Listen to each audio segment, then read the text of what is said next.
Say thank you to everybody, particularly the exhibitors, to the Rotarians, to the Inner Wheel, and everybody else who's helped to put on the show as it is.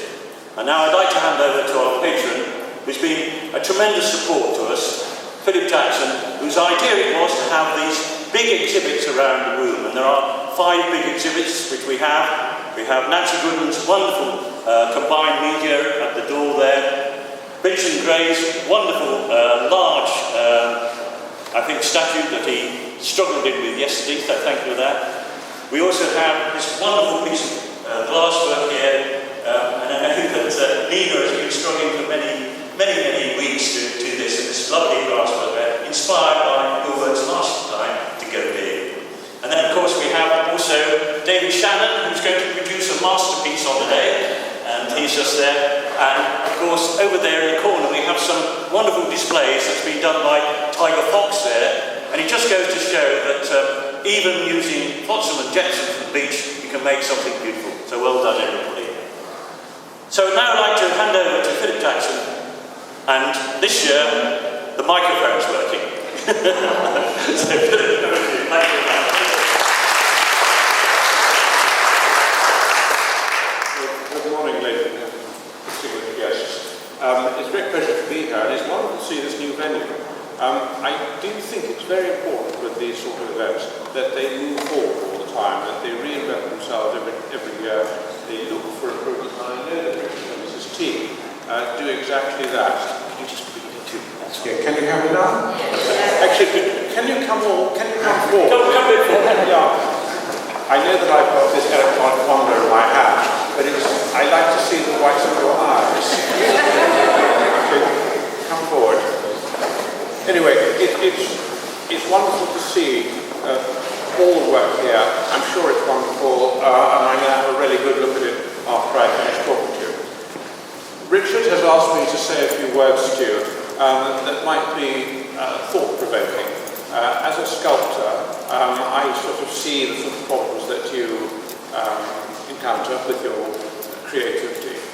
And I wanted to say to you that it's a rather sort of strange phenomenon amongst the artists that I know, that very often they don't like what they've produced. And I can tell you that I've produced in excess of 10 public sculptures in the sort of central London area. And I will do almost anything when I go to London to avoid seeing them. If you read Bernini's biography, I think it's a biography, not an autobiography, he talks about, the author talks about him crossing the Piazza Navona to get to some site in Rome, because he did so many things in Rome. And as he got onto the square, you could see him pulling the curtains down of his coach, so that he couldn't see that great Baroque masterpiece in the middle, the Fountain of the Four Winds.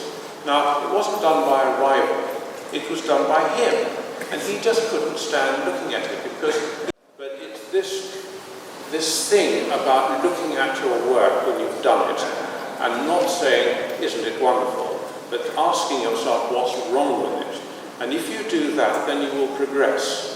If you look at your thing and think it's the greatest thing that's ever been done, that's where you'll stay. You'll stay at that particular level.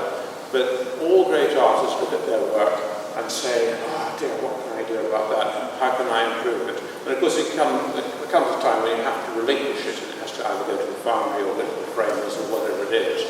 But you then have to live with it. And that's why when I go to London, I go to see my sculptures, because I can see everything that's wrong with it. So, what you set out to do, that is create works of art or works of great craftsmanship, is very difficult. And Henry Moore, who I knew for a time and did work for a time, he didn't say very many things of great note, but one of the things he did say was that all great art is difficult. So if you're finding it easy, you're probably not pushing yourself hard enough. You need to have the courage to experiment. You need to have the courage to fail, because you learn more from failure than you do often from success. Sounds like a little lecture, this, doesn't it? But anyway, that's my experience. Anyway, what I see today looks absolutely wonderful. I do congratulate you all. It's wonderful to see so many of you back again, and new faces as well. Great to see you. Congratulations to all those that have organised this. I think the whole thing looks wonderful. And if you carry on sort of progressing in this way, reinventing this show every year, getting a new audience, getting new people to come in, it'll continue to be the great success that it is. Thank you very much indeed.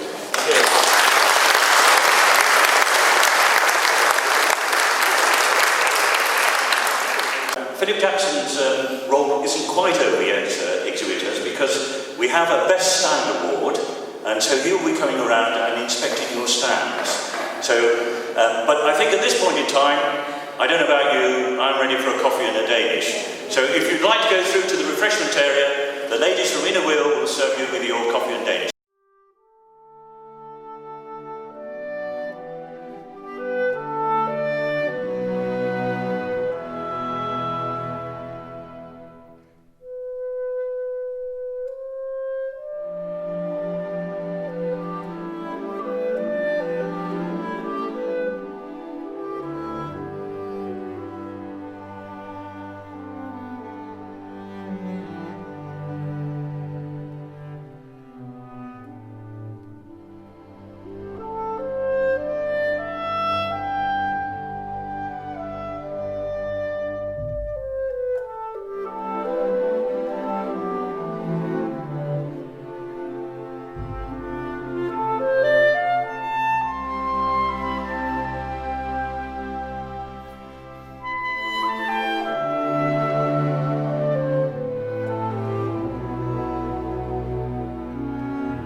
I think that her style, not the biggest, but it is what she's produced is really very, very beautiful indeed. And I don't know what else I can say really. It's wonderful observation of nature, beautifully and translated with great craftsmanship. And the stand is modest but actually very well considered. So congratulations to you. Big round of applause.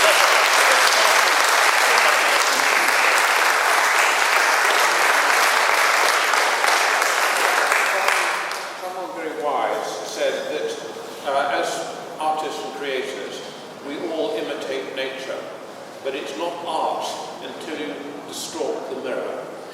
And I think that the way you have created these shapes, which are from nature, and to just sort of distort it slightly, has made it into real art. So congratulations. Okay, thank you. Come forward. Well done. And